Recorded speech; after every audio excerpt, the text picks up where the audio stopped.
This is Real News Media TV, coverage you can trust. Please like, share, subscribe, and hit the notification bell. Select all for daily news updates. Good night, Real News Media TV family. Welcome back to the channel for another news update for November 14, 2022. And in the news tonight, commuters forcibly removed from PPVs not involved in protest. There have been reports of some taxi operators in Montego Bay, St. James, removing passengers from public passenger vehicles that are not participating in the protest to demand a traffic ticket amnesty. The protest by some taxi operators had been obstructing traffic in a section of Montego Bay until the police intervened. Superintendent Aaron Samuels, head of operations in St. James, addressed the taxi operators, telling them he did not have a problem with them withdrawing their service, but he would not allow them to obstruct traffic or block the road.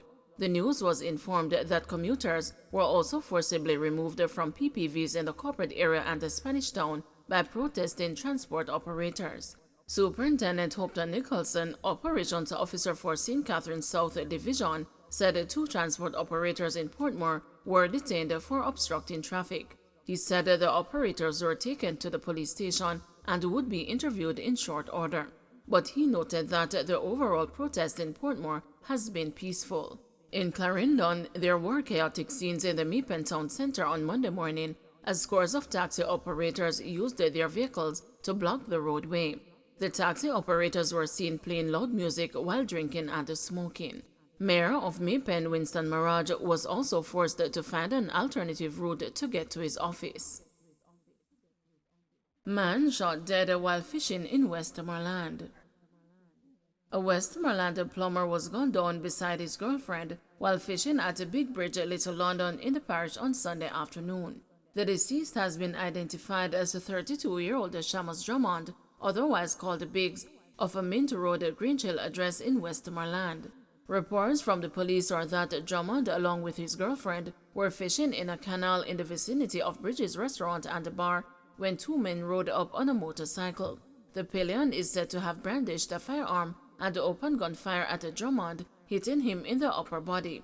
The men then escaped. The report further stated that the police were summoned, and on their arrival, Drummond was seen face down with what appeared to be gunshot wounds to his right knee and the right side of his head. Drummond's female companion escaped unhurt. Pay your tickets, government tells striking taxi operators. The Andrew Holness-led government has stated it will give no support to lawlessness, urging striking public transport operators to pay outstanding traffic tickets. Taxi and bus operators across several parishes have been striking to press the government for a traffic ticket amnesty. In a media release Monday afternoon, the cabinet said it has taken note of the protest action and empathizes with everyone whose lives have been disrupted. It said the government will not relent in its effort to build a better transport sector and called for transport operators to continue providing their services. The government stands with all well-thinking Jamaicans who have been expressing a strong aversion to the actions of a few to the detriment of the majority, it stated.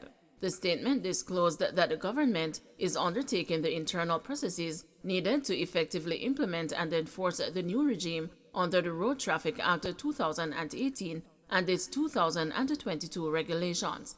We advise persons who have broken the law and as a result have unpaid tickets to pay their fines as ticketed, it ended. Paulwell among 5 to be charged for loss of firearm. Leader of opposition business in the House of Representatives, Philip Paulwell, is among 5 people who are to be charged for losing their firearms. Paulwell's licensed firearm was reportedly stolen in July in Hope Pastors, St. Andrew, after he made an emergency stop. My vehicle was locked. My firearm was in a pouch in the back seat where my security would normally be. I rushed in and out of the premises in 5 to 10 minutes, and by the time I got back out, the window of my back seat was smashed and the bag was removed, he told the news. He said he made a report to the police the following day and also gave a detailed report to the Firearm Licensing Authority.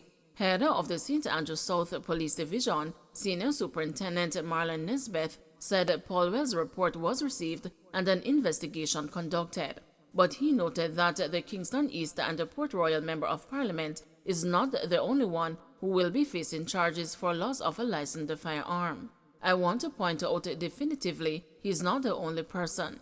There are other persons that we are pursuing similar matters against, he said. However, he could not confirm when the charges will be laid.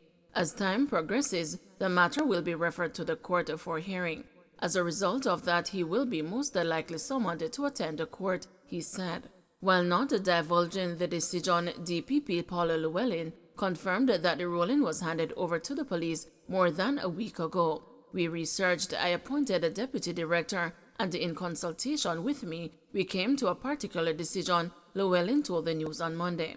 Paulwell, however, said he found it strange it took the police so long to announce that he is to be charged. He said he has not received any communication from the police since he made the report. That has been the case since July, and I haven't heard anything since then, he said. It's so strange that it has taken 4 months. I find it very strange. Lawyer for Gabrielle King's mother raises privacy concern amid a phone password request. Attorney for Amoy Leon Issa, the mother of 9-year-old Gabrielle King, has argued that the police are breaching his client's privacy by requesting her phone password for their investigations into her son's January 13 murder. Attorney Chukwumeka Cameron, who represented Issa in St. James Parish Court this morning, made the assertion while addressing presiding parish judge Sasha Ashley, citing Section 21 of the Cybercrimes Act. The hearing was in relation to a production order that the Jamaica Constabulary Force had made to have Issa provide access to her cellular phone, which she had refused to do. In his submission, Cameron said that his client has been disadvantaged as the order threatened to fine or imprison her if she did not comply.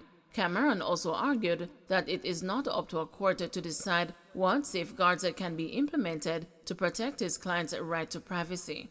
An unamused Judge Ashley ordered that Cameron and the attorney representing the JCF come to an agreement on what the terms of the police's search of Issa's phone will entail. You were aware of what safeguards the applicant is seeking. Can counsel now speak to each other and agree on those terms?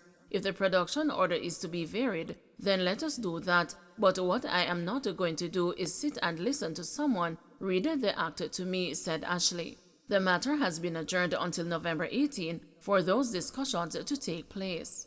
King, who was developmentally challenged, was abducted from his mother along the Tucker Main Road in St. James after assailants reportedly dragged her from her motorcar and took the vehicle with the child still in the back seat. The police were alerted, and the vehicle was later found abandoned off the Fairfield Main Road with the child's body lying on the back seat of the car, his throat slashed. Over $50 million worth of cocaine seized at the port of Kingston.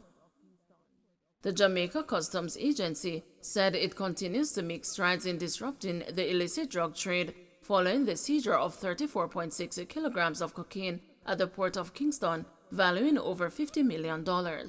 In a statement on Monday, the JCA said that during an operation on Wednesday, November 9, 2022, officers from the JCA's Contraband Enforcement Team, Cargo Imaging Unit, and the Jamaica Constabulary Force's Narcotics Division detected and seized a 20-foot export container with cocaine concealed in tin items with an estimated street value of over Jamaican $50 million or US $300,000.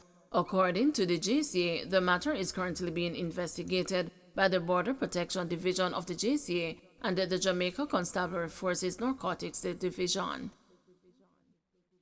Kingston Western cops slapped firearm charges on person of interest.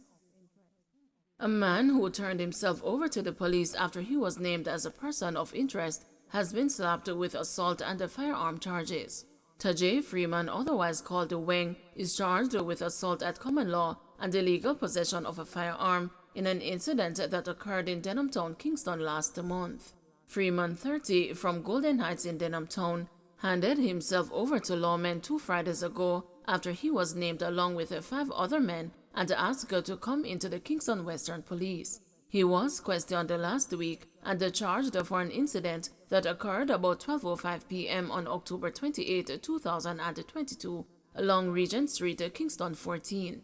It was reported that Freeman and a woman had an argument and he left and returned.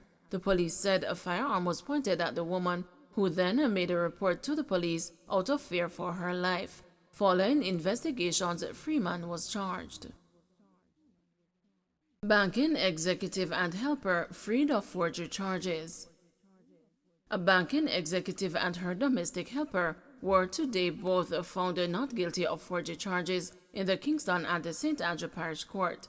Charges were brought after the estranged husband of the banker made a report to the fraud squad that his signature was forged on a health insurance policy for their child. A report was also made that the helper had colluded with the bank executive through her handling of the actual document. During the trial, however, lawyers for the bank executive Peter Champagne Casey and Samoy Campbell suggested to the husband on the cross-examination that he was motivated by spite and malice. He admitted that there was an ongoing custody battle between himself and their client in the family court.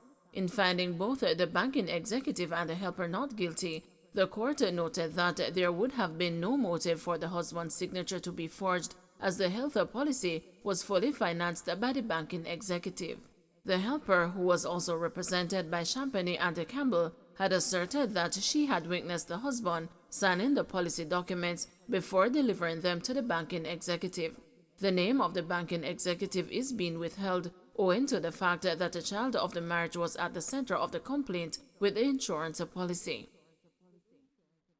Don't forget to like, share, subscribe, and hit the notification bell. Select all for daily news updates.